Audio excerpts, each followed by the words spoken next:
আসসালামু আলাইকুম ওরহমতুল্লাহি আবরকাত। তেজে রোডলাজ একজন নরওয়ের সাবেক কূটনীতিক এবং বর্তমানে জাতিসংঘের থিঙ্ক ট্যাঙ্কের মধ্যে আছেন। উনি যথেষ্ট সম্মানিত একজন মানুষ। উনি একটি চরম বর্ণবিদ্বেষী একটি মন্তব্য করে বসেছেন। বর্ণবিদ্বেষী না, যেটা সত্য সেটা ভারতীয়দের জন্য বর্ণবিদ্বেষী হচ্ছে, কিন্তু আমাদের জন্য যেটা সত্য সেটাই বলেছেন উনি বলেছেন, আপনি যদি একটি সাপ এবং একটি ভারতীয় মুখোমুখি হন একসাথে, তাহলে আগে সাপকে মারবেন না, আগে ভারতীয়কে মারবেন। এই কথা শুনে টেলিভিশনে জ্বলে উঠেছে ভারতীয়রা। তারা বলছে তারা অনেক দুঃখ পেয়েছে। এখন একটা জিনিস আমরা বুঝতে পারি যে আমেরিকানদের মধ্যে ভারত বিদ্বেষী চরম মনোভাব প্রকাশ পাচ্ছে তাদের ভিতর। এটার জন্য ভারতও দায়ী আছে, অনেকাংশে দায়ী আছে।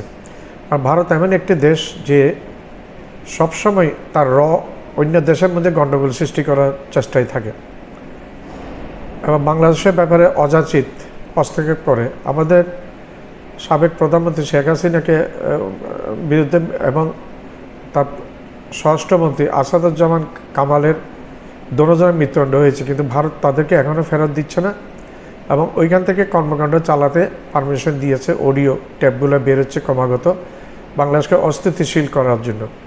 ভারতের নরেন্দ্র মোদী এগুলা করে যাচ্ছেন বা সহায়তা করছেন। তো ভারতের গায়ে পড়েছে। ভারত সম্বন্ধে যে কথাটি বলেছে সেটা কিন্তু অনেকাংশে কিন্তু খারাপ না, কিন্তু ভারত যদি এত ভালো হয় আমাকে বলেন, তার একটা প্রতিবেশী দেশের সাথে ভারতের তার সম্পর্ক কেন ভালো নেই? হ্যাঁ, আমার দুই একজনের সাথে সম্পর্ক খারাপ হতে পারে, সবার সাথে খারাপ হবে?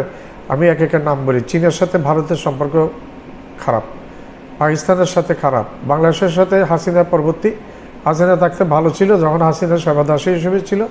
হাসিনা পরবর্তী ডক্টর ইউনূসকে দুই চোখে দেখতে পারছে না, বাংলাদেশের নানা রকম ক্ষতি করে যাচ্ছে ভারত এবং বাংলাদেশকে শত্রু রাষ্ট্র হিসেবে বিবেচনা করে। মালদ্বীপ ভারতের শত্রু রাষ্ট্র, নেপাল শত্রু রাষ্ট্র, শ্রীলঙ্কা শত্রু রাষ্ট্র, মায়ানমার শত্রু রাষ্ট্র। আমেরিকা এখন ভারতকে চোখে চোখ রেখে কথা বলছে ভারতের। তারপর কানাডা ভারতকে দেখতে পাচ্ছে না। পুরো বিশ্বে ভারত এখন অনেকটা একগুঁয়ে হয়ে গেছে।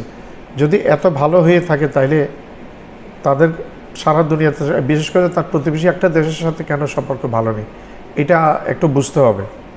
আমি ভালো হলে আমার সাথে হয়তো দুই একজনের খারাপ হতে হবে, সবার সাথে সম্পর্ক ভালো থাকবে, কিন্তু ভারতের ক্ষেত্রে সম্পূর্ণ ব্যতিক্রম। সে আমি যেটা মনে করি, ওই আমেরিকা এবং অস্ট্রেলিয়া ইউরোপের মধ্যে ভারত বিদ্বেষী মনোভাব চলে এসছে। এটার জন্য দায়ী ভারত, এটার জন্য তারা দায়ী বলে আমি মনে করি না। কারণ ভারতের হত্যাকাণ্ড করেছে,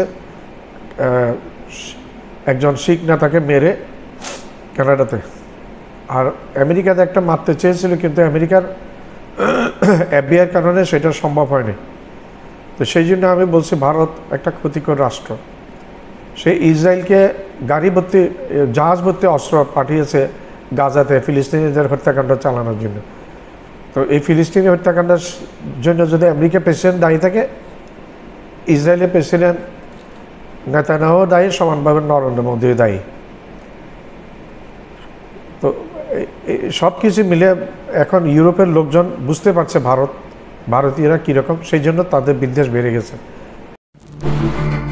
একজন ভারতীয় আরেকটি সাপের মুখোমুখি হলে আগে ভারতীয়কেই মারো। সাম্প্রতিক প্রকাশিত অ্যাবস্টেন ফাইলসে ফাঁস হয়েছে নরওয়ের প্রাক্তন কূটনীতিবিদ তের্জে রোড লার্সেনের এই তীব্র ভারত বিদ্বেষী মন্তব্য। তের্জে রোড লার্সেনের বর্তমানে রাষ্ট্রপুঞ্জ ঘনিষ্ঠ থিঙ্ক ট্যাঙ্ক আন্তর্জাতিক শান্তি ইনস্টিটিউটের শীর্ষ কর্মকর্তা। ইসরায়েল প্যালেস্টাইন শান্তি প্রক্রিয়ায় ঐতিহাসিক অসলো অ্যাকর্ডের সঙ্গে যুক্ত থাকার কারণে তিনি আন্তর্জাতিক মহলে সুপরিচিত এবং প্রভাবশালী ব্যক্তিত্ব হিসেবেও যথেষ্ট গণ্য।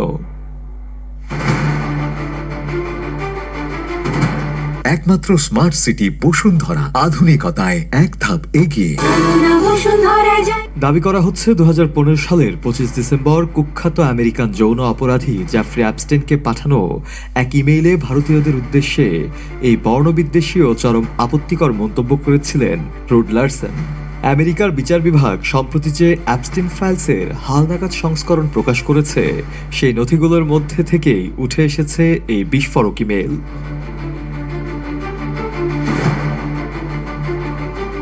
তবে ওই ইমেলে রুড লারসেনের কোনো অপরাধমূলক আচরণের প্রমাণ নেই এবং তার বিরুদ্ধে কোনো অভিযোগও আনা হয়নি। তা সত্ত্বেও আন্তর্জাতিক অঙ্গনে এত সম্মানীয় একজন ব্যক্তির কাছ থেকে এমন মন্তব্য সামনে আসায় ব্যাপক চাঞ্চল্য তৈরি হয়েছে। বিশেষ করে ভারতীয়রা বেশ আঘাত পেয়েছেন তার এ ধরনের আচরণে। ইমেলটি প্রকাশ্যে আসতেই নেট দুনিয়ায় তীব্র ক্ষোভ ছড়িয়ে পড়ে।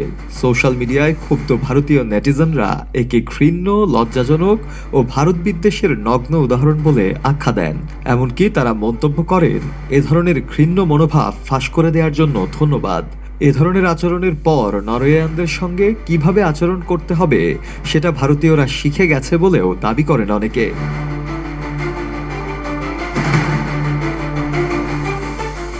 তবে এই ইমেল সম্পর্কে রুড লারসেনের কোনো বিবৃতিও দেখা যায়নি, এমনকি কোনো ব্যাখ্যাও দেননি তিনি, অথবা ক্ষমাও চাননি।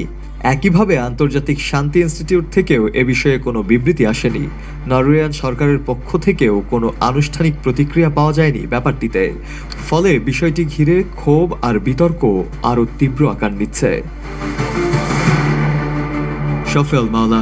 আমার চ্যানেলটা লাইক করবেন, শেয়ার করবেন, সাবস্ক্রাইব করবেন, বেল আইকনটা প্রেস করবেন, সাবস্ক্রাইব করতে ভুলবেন না। আবার বলছি, আমার চ্যানেলটা লাইক করবেন, শেয়ার করবেন, সাবস্ক্রাইব করবেন, বেল আইকনটা প্রেস করবেন, সাবস্ক্রাইব করবেন, সাবস্ক্রাইব করতে ভুলবেন না।